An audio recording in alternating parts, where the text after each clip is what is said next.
Hey friends, welcome back to Belle's Library. Today I'm going to do the end of the year book tag. I am loving these book tags. Just the other day I did one on Thanksgiving and the things I was thankful for in relation to books. So if you're interested, make sure and check that one out.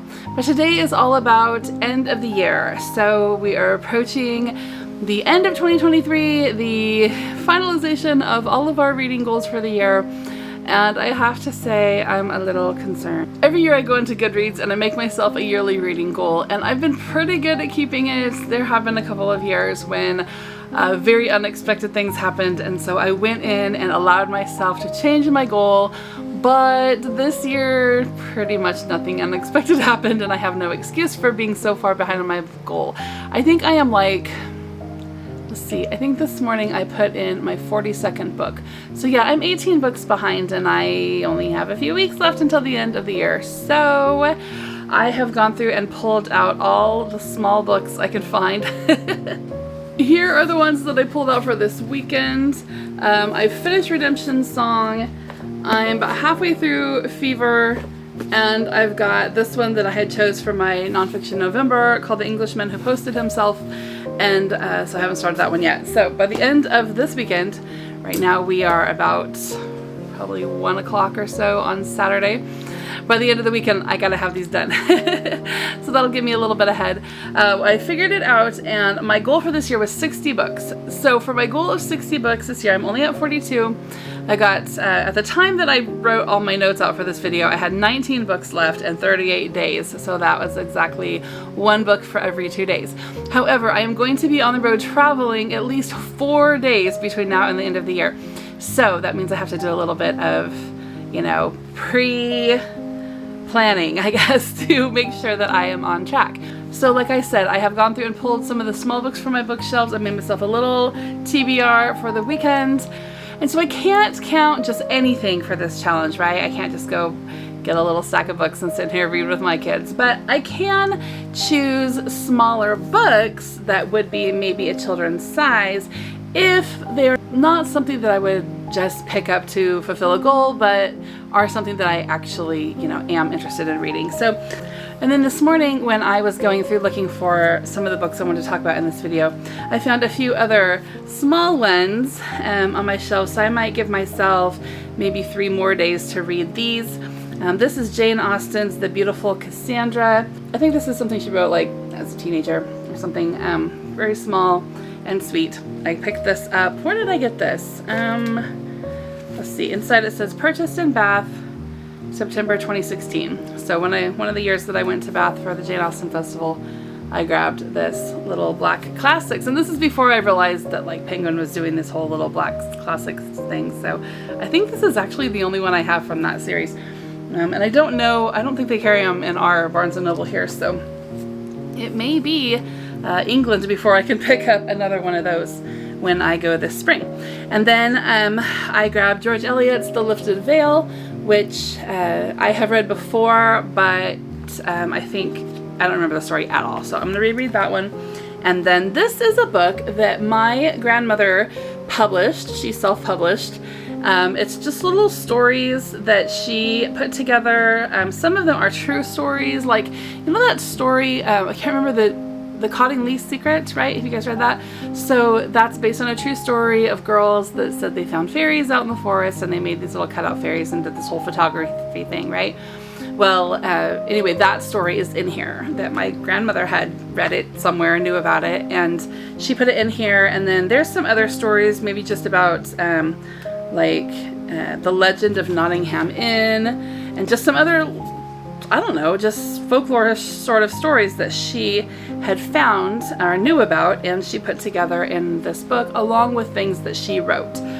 So there's a couple of her own original stories in here, and then all of them obviously are retold by her. But anyway, she gave this to me. She passed away 10 years ago, maybe close to that, but she gave this to me a year or two before she passed away, and I never have read it. So that will be something that I can chalk up as a book read, but will also not take me too long. And I really probably should read, you know, my grandmother's book, right? So that's where I am with my TBR so far, having just over a month left to finish it up. I'm taking my daughter to Arizona next week so that she can visit her boyfriend. And so I'm planning on spending a lot of time in my hotel room reading and writing and just sort of having my own little mini vacation. So I probably get a couple of books knocked out then too. All right, so let's get into the end of the year book tag. So question number 1, are there any books you've started this year that you still need to finish? And there are not, other than the one I'm actually currently reading. I don't tend to start books and put them away. I either start them in DNF or I finish them. So I don't read more than one book at a time. I used to read several at a time, but I don't feel like my attention span is there like it used to be. But that actually is one of the things I'm going to challenge myself with in the coming year, is having a fiction, a nonfiction, and then a book of short things like poetry or short stories or anecdotes or something like that, kind of going at the same time. I really want to up my speed reading and get more books read in a year. So that's one of the ways I'm going to tackle that goal. But I don't have anything that is just sitting here waiting, other than, like I said, I'm in the middle of fever. That'll be done by the end of the day. All right, number 2, do you have an autumnal book to transition into at the end of the year? Now, when Britta said this, I didn't understand what she meant by autumnal, because I actually have to see the word. So basically an autumn themed book to transition into. I don't have anything that I'm going to use to sort of transition into that next season, but I do have a few that I usually do read every late autumn to move into the winter season. They're very moody for me and kind of set the tone for my new season. They are Louisa May Alcott's Little Women, Walden by Henry David Thoreau, and Nathaniel Hawthorne's Anthology of Tales. Now, I usually read Little Women every single year about this time. I don't really know why. I mean, there is a Christmas scene in here, but I don't celebrate Christmas, and the whole book is not about Christmas, so I don't know why it is. But I always feel like I need to read Little Women in the fall. And I am actually reading this with my daughter. We read it each day as part of her schoolwork, and so this will be the probably 5th or 6th time that I'm going through this with her, but pretty slowly, so we won't be finished with this by the end of the year. And then Walden, I have not read in years, but I mean, how can you not read this in the autumn, right? The cover is so beautiful, talks all about nature and changes and solitude, and I haven't read this forever. I really need to read that.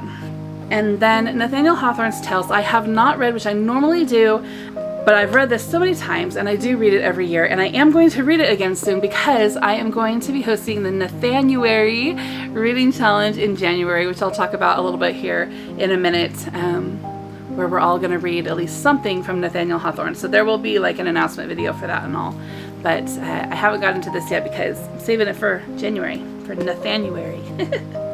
All right, number 3, is there a new release that you're still waiting for? There is not. I don't really keep up on new releases. I just every now and then look and see if some of my favorite authors have anything coming out soon. And recently I did, and found out that Kate Morton had put something out this year. And so I've already reserved that, read it, destroyed it, paid the library for it, and it's now sitting on my permanent collection shelf. Number 4, what are 3 books that you want to read before the end of the year? So I already showed you some of those, right? These 3 little ones that we talked about. But then also, I every year read A Christmas Carol in December at some point. And like I said before, I don't celebrate Christmas anymore, but I still really love this story. I think it's an important story, and it's just something that I've always done and enjoyed this time of year.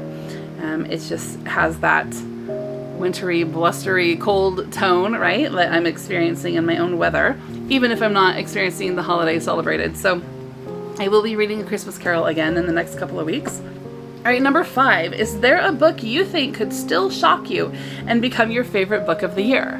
So nothing on my TBR, I think, is that I'm planning to read over the next few weeks is actually going to shock me and become my favorite book.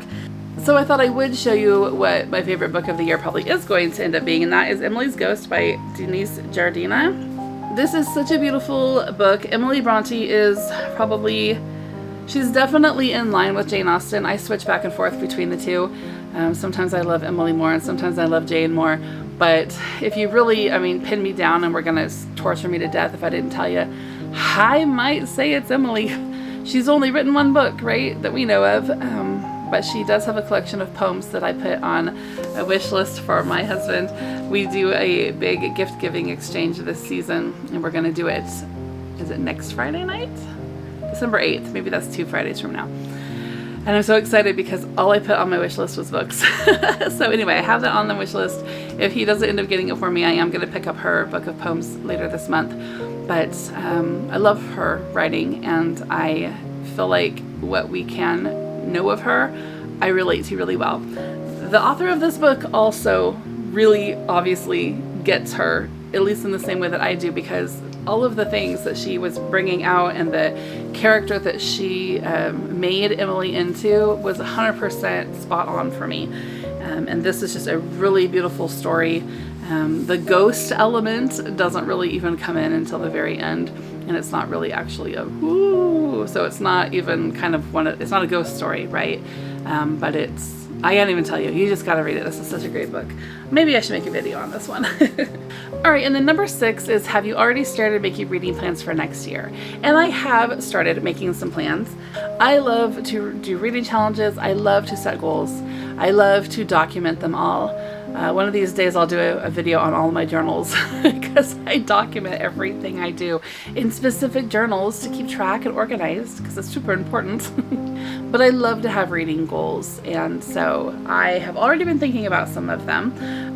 One of my reading goals this year is I want to really dive into more American classic literature. So I have studied British classical literature forever, and I love it, and I still want to, study that, but I hardly know anything about American classics.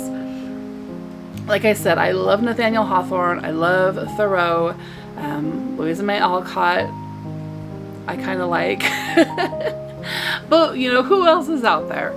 I need to know. My understanding of American classical literature is nowhere near what my understanding of British is. And there are some authors that I didn't even realize were American authors. So I really need to do my own heritage and country justice by looking into American literature a little more deeply. So that's one goal that I have for this year. Another goal that I have for this year is to read more fairy tales. So I have quite a bit of fairy tale books, actually. For a while, I think that it was kind of like a religious hang-up. Like, should I be reading about fairies? Because, anyway, whole thing. If you're not religious, then, maybe you don't know what I'm talking about, or maybe you can just giggle. If you are religious, then maybe you know what I'm talking about. But for a while, I struggled. Should I read these things? I'm over that now, and I want to read fairy tales. So, this is a collection of fairy tales that my mother gave to me when I was a little girl. See right here, Sarah, love your mom. And she would read to me from this as a child, and then I read it as a child, but I just had a few favorites that I would read over and over again, like Snow White and Rose Red, Rumpelstiltskin. But this is the Brothers Grimm, and this is their complete fairy tales. So I want to read some of these, and this is one of those things that I'm going to kind of add in when I was saying those short stories, poems, short stories, fairy tales. I want to have a book of those going at all times along with my poems and short stories. Poetry is, I struggle with poetry so bad. I don't enjoy reading it, I don't enjoy writing it, but I'm really good at writing it, I just don't like it. And so that's one of the ways I'm going to stretch myself this year, is by reading more poetry. But we're talking about fairy tales. Okay, so another fairy tale book I have is The Turnip Princess and Other Fairy Tales by Franz Xaver von Schoenworth. And I don't even know how I found out about this book, but it says, a rare discovery in the world of fairy tales, now for the first time in English. So with this volume, The Holy Trinity of Fairy Tales, Brothers Grimm, Charles Perrault, and Hans Christian Andersen has become a quartet. So in the 1850s, this guy, von Schoenworth, recorded fairy tales all over Bavaria, gaining admiration of even the Brothers Grimm. Most of his work was lost until a few years ago, when 30 boxes of manuscripts were uncovered in a German municipal archive. That's so cool. So the first time they are available in English. Von Schoenworth. So I'm going to check out some of his fairy tales. And then I have a bunch of these books by Andrew Lang, all the different colored fairy books, right? Are you familiar with these? You got the green fairy, the pink fairy, the olive fairy. This is the blue fairy, even though it's yellow. I don't know what's up with that, but it is the blue fairy. At my favorite bookstore down the road a little bit, she has the orange fairy book sitting on her counter, and it's been sitting there for months. And I'm like, put it on the shelf so I can buy it. And I'm kind of to the point where I'm just going to be like, can I just buy it, please? Just, you don't care, right? It's been sitting there. You're obviously not reading it. But it matches these ones, but it's orange. So I guess there's a whole bunch of violet. I don't know. There's a ton of these different colored fairy books. They're usually on my kids' like book reading lists for their homeschool. And we've read a couple stories out of them. But anyway, I am plenty stocked up on fairy tales. So I'd like to read more of those. Another thing that I want to read this coming year is, so I hear about this whole genre of dark academia. I don't really know if it's gonna appeal to me. Hearing people talk about it, it kind of doesn't sound like it is, but I'm also very curious. So I don't like to read gory things. I don't like to read like smutty things. I don't like a lot of foul language. Is there anything out there you guys can recommend?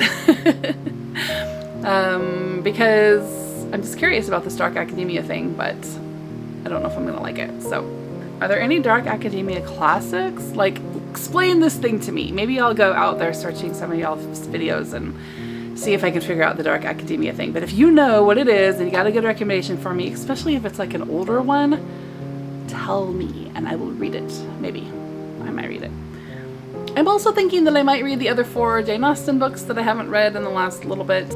I've reread Pride and Prejudice lately, I've reread Northanger Abbey, and I'll be doing this other little one, but the other 4 major ones I haven't read in a while. And I'm planning a couple of trips to England this year, and we'll definitely be in Bath both times, Winchester as well, just kind of the Jane towns, right? So I kind of want to be back in the mood. So I might read those. I definitely want to up my number of books read in the year. So I need to stay off social media so that I can focus more on my books. As far as reading challenges go, there's a couple that I'm going to let go of and a couple that I'm going to keep going, and at least one that I'm going to start. So I'll be restarting a challenge that I took up 5 years ago. On December 26th will be my 5 years, and it is the Classics Club. I'll put a link in the description for that one. And basically there's this huge list of classics, and you just commit to reading a certain number of them in 5 years. And so 5 years ago, I committed to reading 50 of them, and I've read 26 because I kind of forgot about it for a little bit, I think. So I had already read, I think, like 49 of them on the list, and so I didn't count those. I just counted the ones that I read in those 5 years. So I want to restart that one and see if I can do a little better there. I have been reading the 1001 books to read before you die. I've been reading from that challenge list for, I don't know, at least 5 years. And I think, yeah, I'm at 54. So I have 54 read. I'm going to keep going with that one. That's kind of like a lifetime challenge, right? I'm reading one called 100 Classics Before 1899. I don't even remember where I found that one. And then also reading from a list of children's books. So all of those are along the top of my blog, bellslibrary.com. There's a link for that in the description box if you guys want to check out those reading challenges. So I will be continuing those, but I'm probably going to discontinue 2 reading challenges that I have hosted for years off of my blog. One is the Victorian Reading Challenge, and the second one is Children's Book Challenge. I'm probably going to let those ones go. I really enjoyed them, but I think I want to look into some of the challenges that other people are hosting, especially some of the monthly ones, right? Some of the more short-term ones. But like I said, I am going to be doing Nathaniel in January. That's going to be the first reading challenge that I will have hosted since starting my channel. And basically you just got to read something by Nathaniel Hawthorne. So he has lots of short stories. He's got several novels. The Scarlet Letter is by Nathaniel Hawthorne, House of Seven Gables. He writes a lot about New England, the history of New England, the history of the Puritans, and some of the hypocrisy of the Puritans. Like I mentioned in another video, he is descended from one of the men who presided over the Salem witch trials, and I think he had a lot of guilt about that. And he wrote about the hypocrisy of people who use the Bible as a weapon and religion as a weapon. And I love his stories, most of all because it helps me see stuff in my own life that I need to get rid of, right? So anyway, I'll talk a lot more about him in my announcement video, but be looking for Nathaniel Hawthorne. It's coming up in January. So that's the goals that I've come up with so far for 2024. I'm sure that I will have a much more detailed plan here in the next couple of weeks, but I'm excited. I've been in a reading slump for a while, and now I'm coming out of it feeling really good. I feel like I've had kind of a mediocre year of reading, and so I'm really looking forward to getting into some of the things that I really do enjoy reading and just devouring as much as I can. I hope that you're having a beautiful day. Say hi in the comments and I'll come by your channel and check you out as well. Thanks everyone for your support and kindness as I've started this new channel. Everybody's been so sweet. Have a beautiful day. See you soon. Bye-bye.